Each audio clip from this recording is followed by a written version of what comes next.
All right. Hi, Mary. How are you? I'm wonderful. How are you, Douglas? Doing well. Thank you. Thank you so much for coming on the show. I appreciate it.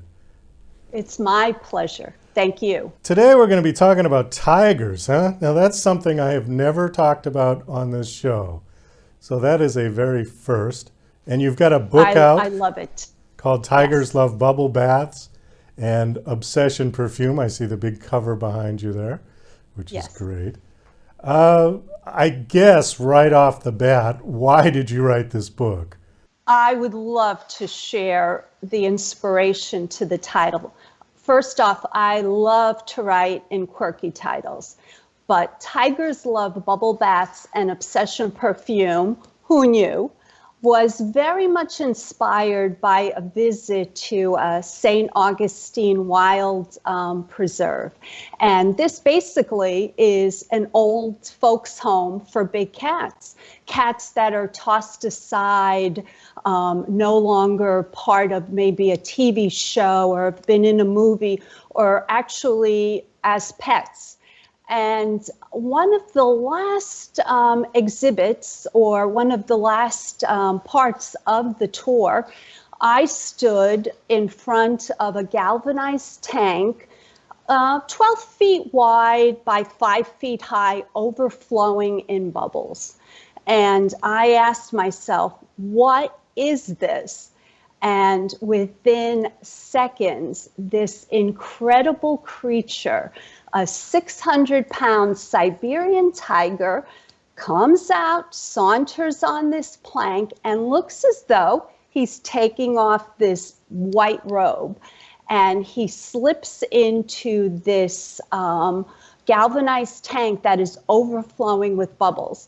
And he looks at the wildlife handler and basically looks as though he's asking for a cocktail. And sure enough, she sprays his tongue with Obsession Perfume. And this big cat, this incredible creature, tiger, is lapping this up. And I said to myself, this is the title of my next novel, Tigers Love Bubble Baths and Obsession Perfume, because who knew? Well, it's true, but the tiger was actually consuming the obsession perfume.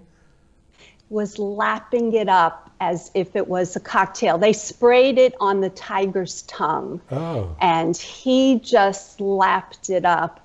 And at the same time, this became very much a metaphor for me, for my novel, because as these big cats, as I mentioned, this is now an old folks' home for big cats, and they're being given another chance in this wild life preserve in St. Augustine, where they are being given another chance. So is my protagonist given another chance in my romance, cozy mystery. there's nothing poisonous or toxic in that perfume? Well, maybe if we sprayed it on our tongues, but I'll tell you a secret. These tigers go crazy over this obsession perfume, and it has to do with the pheromones in it. And in the wild, they will spray obsession perfume on rocks. And as these tigers approach these rocks, they begin to cuddle with these rocks and rub against them, and it calms them down. So obviously for us, I wouldn't recommend spraying it on our tongues, just around ourselves, but these tigers adore Obsession Perfume. Is Obsession made by Calvin Klein? Yes. I wonder if he knows that. Well, okay, that's certainly unique. I would have never knew that before I met you. I do have kind of mixed feelings about tigers being domesticated as pets, though. I've always felt that they should be left in the wild. However, somebody pointed out to me that if they were left in the wild, poachers and people who wanted to profit off of them would end up killing them to the point of extinction, and that actually they are safer in captivity. Would you agree with that? Absolutely, I agree with you, Douglas. And one of the things that did spur this, our Congress to act against owning tigers as a pet was everything that had to do with our Netflix documentary on tigers. And we know what that is. It's still very popular, and that was Tiger King. And it spurred activists to approach Congress, and they did pass the Big Cat Wild Act, where you are no longer allowed to own these animals as pets, which makes perfect sense, I would say, to our audience. As beautiful as they are, the last thing you would want to do is to be in a room with a tiger. Well, that's true. So that was that whole Joe Exotic situation. So what was he? Love that show or hate it. But. What was the deal with that? I kind of forget. What was he charged with? And then he tried to get President Trump to pardon him or something like that. Something like that. It was it was just a whole thing where it had something to do with another woman's husband disappearing, and people, during the start of COVID, people were fascinated by that. And as I said, people either love it or people hate it.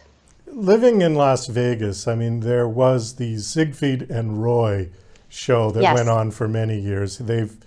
I think both of them have passed away now. But and then there was the whole issue with one of the tigers really mauled Roy badly, almost to kill him. So obviously their show is no longer. But I never, when it was going on, I never felt like that was something I wanted to go see, just because I didn't appreciate the kind of exploitation of these beautiful cats. And I am a serious animal lover.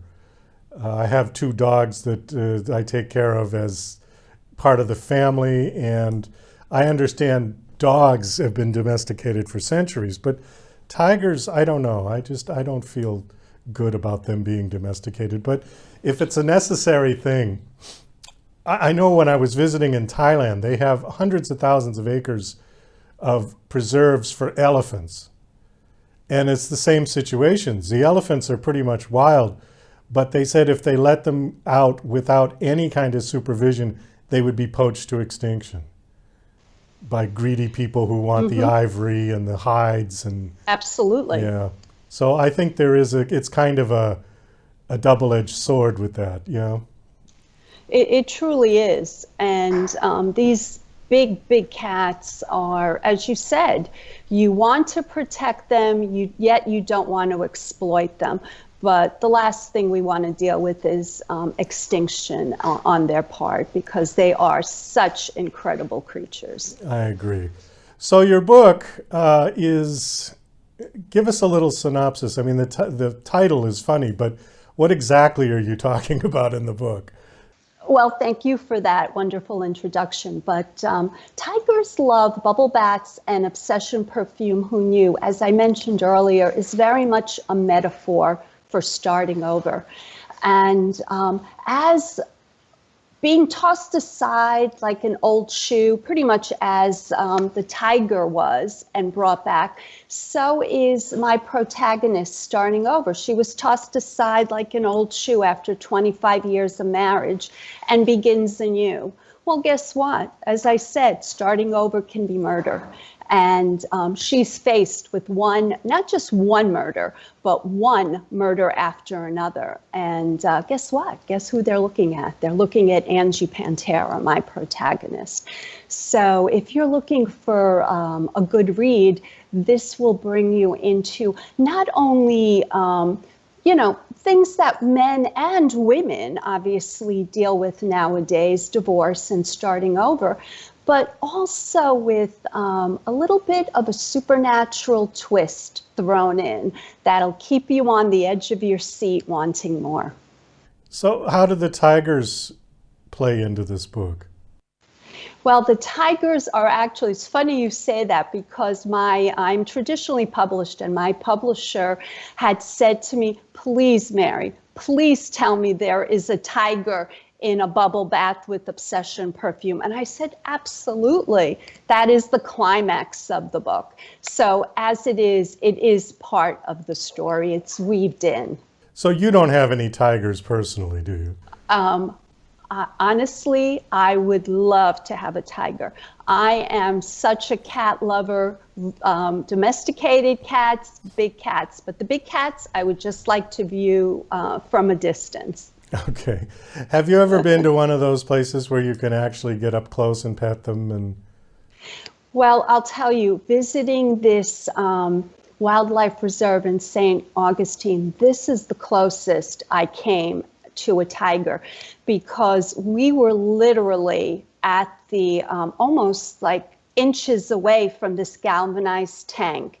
And of course, I mean, there was protection between it, but this is the closest that I've ever come to, and it was a beautiful creature. And to watch it just swirl around in bubbles is amazing. And tigers, your audience may not realize this, they are the only big cats that love water. They could sit in that bubble bath all day. Yeah, that's what I've read and I've heard, that there is the myth that cats don't like water. Tigers love water. Lions don't. No. Lions are the ones that do not really like water. Yeah. No, but tigers are the only big cats that do love water. And give them a couple of bubbles and they go nuts. I mentioned Thailand. When I was over there, I went to one of those tiger farms that they had, and I had the opportunity to actually hold and feed a cub. And I say cub because he was the size of a German Shepherd, but he was still a cub. And he actually sat on my lap. There's a picture of me feeding this amazing white tiger on the internet somewhere.